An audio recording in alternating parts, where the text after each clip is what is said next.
Hi Shruti. Hi, Tiva. So I'll ask you a few questions and then you can respond. So Shruti, what are the expectations that you have from your children? So my expectations, I think, just keep increasing over time. Initially, it was just basically getting them to, get more interested in studying. But that happened way before when I expected it to take place. So now it's gone to them being confident individuals who are very confident about what they want in life and why they want it. I want them to also know all the opportunities that are available to them and how they can use it to either improve the status of their community or get their family out of there and then do something in life and come back to change the situation in their own community. So what are a few non-negotiables that you have when it comes to your students' lives? So, incompetence is something that cannot be tolerated in such a scenario because they already have so many problems to deal with that they can't get complacent about their situation. They cannot take it easy and expect things to get better by themselves. I expect all of them to work hard as they possibly can.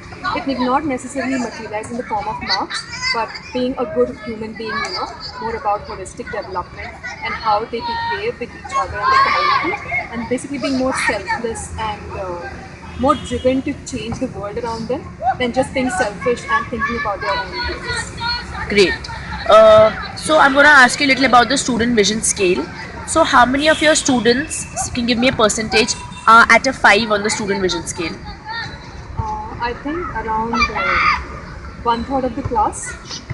Yeah, they Sure. are very well. I mean, this transforms in the form of actions in class. They are always responsible for their own work, and it doesn't stop there. They are very eager to share the knowledge that they have. They are always helping each other out.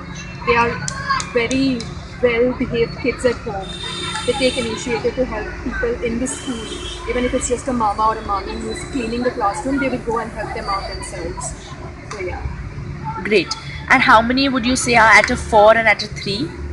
Uh, I think the other one third of the class would be at a 4 or 3. Actually, more than that, and 3 or 4 would be at a lower, at 3 basically. Sure. So what are key lever or competencies do you see as being most critical for your success?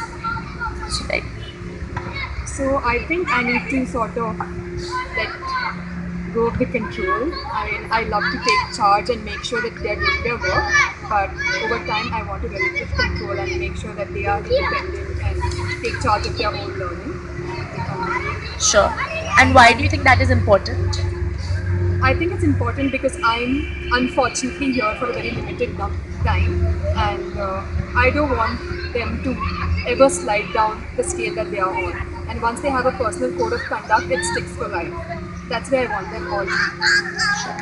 Are there any other competencies that you are working on, like your own individual competencies? Yeah, I think I'm working on taking more initiative because that's something that never came to me last year when I was still trying to set the basics right. So this year we're doing a lot more than we did last year. I've made sure that we've applied for a lot of different projects. We take up a lot more opportunities that are available to the kids. I'm still working on my patience, yeah, because that comes over time.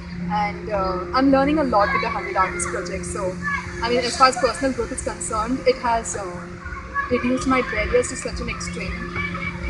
I really feel myself sort of emerging out of a shell that I was in before, getting like closer to the kids has a tremendous impact on the class. That's really nice. So what, according to you, would a great teacher do for her students? Um, I mean, there's no limit to that, right? A teacher can go to any extent for her students.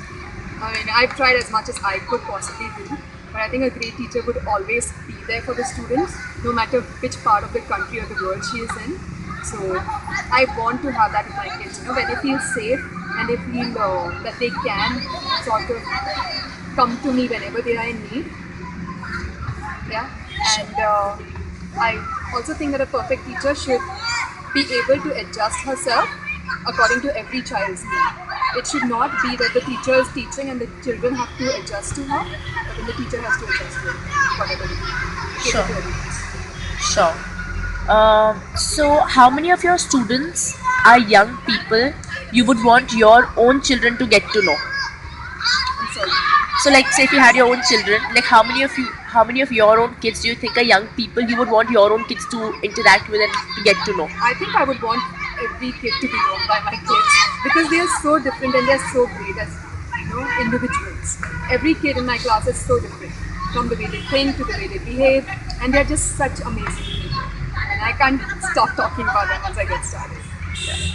Okay. Thanks, Shruti.